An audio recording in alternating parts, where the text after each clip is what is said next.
Good morning. Aloha. Oh, come on. Have we not had our coffee yet? Let's try that one more time. 1, 3. 1, 2, 3. Aloha. Okay, well, we're going to kick off our workshop this morning.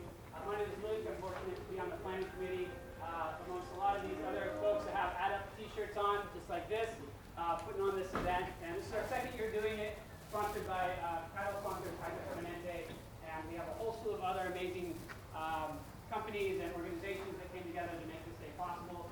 And thank you guys for coming out. I'm going to introduce Bernard Louis from Wall to Wall. He is, and I'll probably say that anybody I've talked to in the design and creative world in Hawaii mentions this guy as the authority and one that they look up to.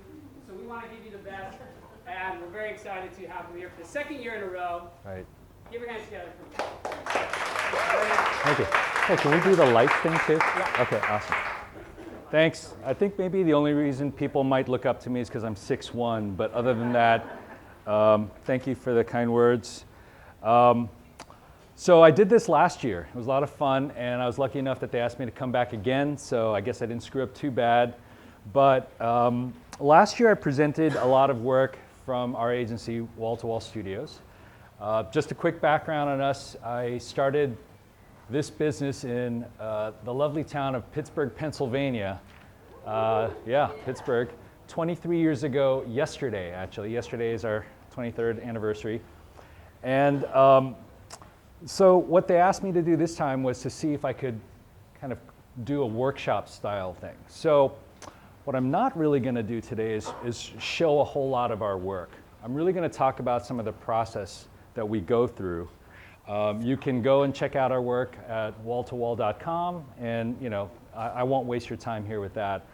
But what I will waste your time here today with is trying to help you understand what this process of brand is all about.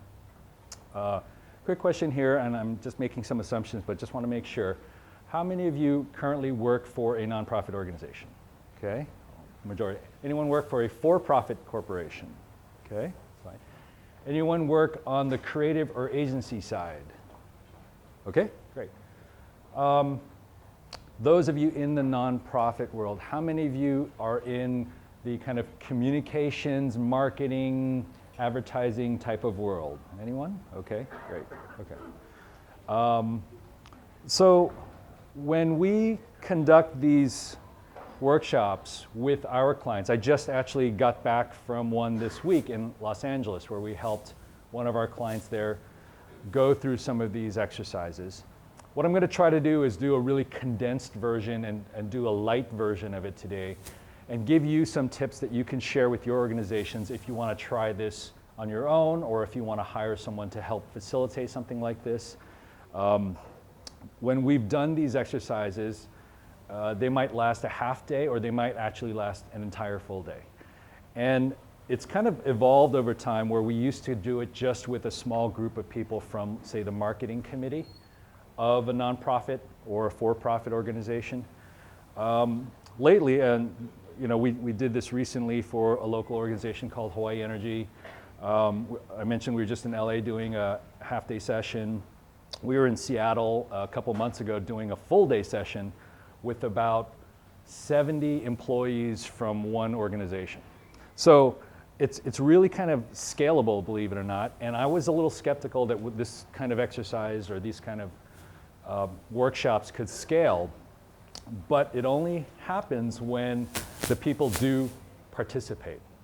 So participation is key, and I'll talk a little bit about that. But what we do here in these exercises, and I'm just showing you some random slides of the process, is we get people together in groups like this. We're usually around tables. We have Post-its and whiteboards and note cards, and everyone's got something to write with. Later on in this, we're going to do just a couple of quick exercises, and I'll hand out some sheets that you guys can kind of work on, so hopefully you have something to write with. But what we get people to do is to open up about their organization and their brand. And we do a lot of brainstorming. We try to get people from different levels of the organization involved, from the CEO level all the way down to people who might be working on the day-to-day at the street level or front line with your audiences, because it's always interesting. Sometimes when we talk to people in, say, the marketing committee, we hear one thing about their brand and they feel very strongly that this is their brand. Then we talk to the people at the chief executive level, the C level, and they might think of one thing. And then we talk to the volunteers, and we talk to the people who are trying to get sponsorships and sell tickets or anything like that. And they have a different perspective. But it's oftentimes not until we get everyone in the room together and you hear these differences that light bulbs start going off and that people start to understand that there are many, many parts to your organization's brand. Okay, so we like to think of kind of doing this type of communications work as oftentimes telling stories, right? We're not trying to spit out facts at people. That's very easy to do, very hard to remember. But oftentimes when someone tells you a story, you're more likely to remember something. You know, maybe it made you laugh, maybe it was emotional, but we think of these anecdotes and stories as ways to kind of illustrate some examples. So I'm going to start in with this exercise. Okay, so take a look at this guy. Hopefully you can see. No need to raise hands here or anything, but just anybody, and as many as possible, one at a time maybe. Tell me what you see. What's going on? Shout out. There's no wrong answer. Mohawk. Anyone else? Looks kind of sad. What else? Tattoos. What do you see? Anything? Anything? Free spirit. Anything else? Thinker. Sorry? I'm sorry, can you say? Pensive. Okay. Anti-conformist. Talk a little bit about that. I guess there are a lot of people who do that, but just kind of going against the norm, showing he's different. Going against the norm, showing he's different. Fashion statement. What do you, sorry? With confidence. Okay, trying to be different, showing the differences, fashion statement, standing out with confidence. What do you think this guy might do tonight? Anything? What do you think he's going to do tonight? Go to a club. What kind of club? Like a gentleman's club, like a ladies' club? Hot punk club. Why is he going to the hot punk club, do you think? Kind of Looks edgy. Who's going to be there? other cool people. Other cool people. How are they going to be dressed? Non-traditional. Also non-traditional. Okay, so you said, hey, this guy kind of looks like a rebel, looks different, he's got a mohawk, he's kind of punky, maybe he's confident, maybe he's pensive, maybe he's different, he wants to stand out, he's dressing differently. But tonight, he's going to go to a punk club, and there might be other people dressed like him. So in a way, this was just kind of like a way to illustrate one way you can think about branding, right?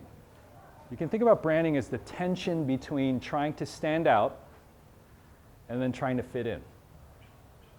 What do I mean by that? Like, you're trying to stand out, you want to set your organization apart from other organizations, but not so much that people are like, whoa, I don't want anything to do with those guys, right?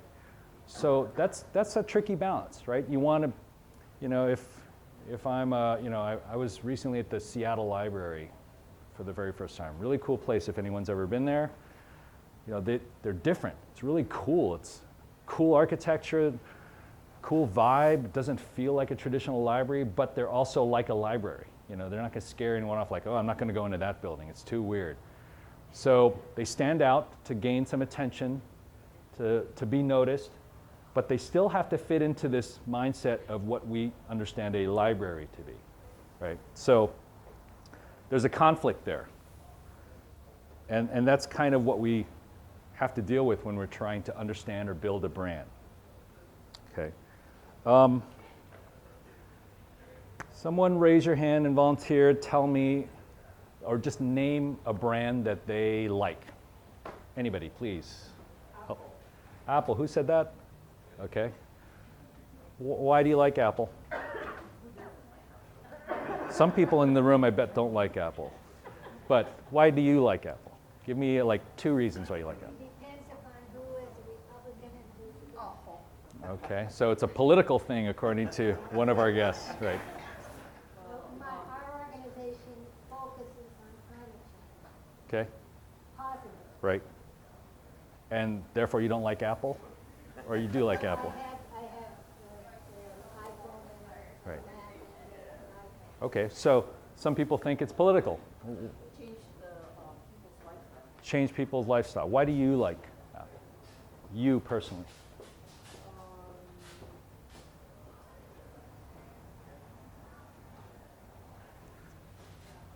Just name one reason. It doesn't, you don't have to overthink it.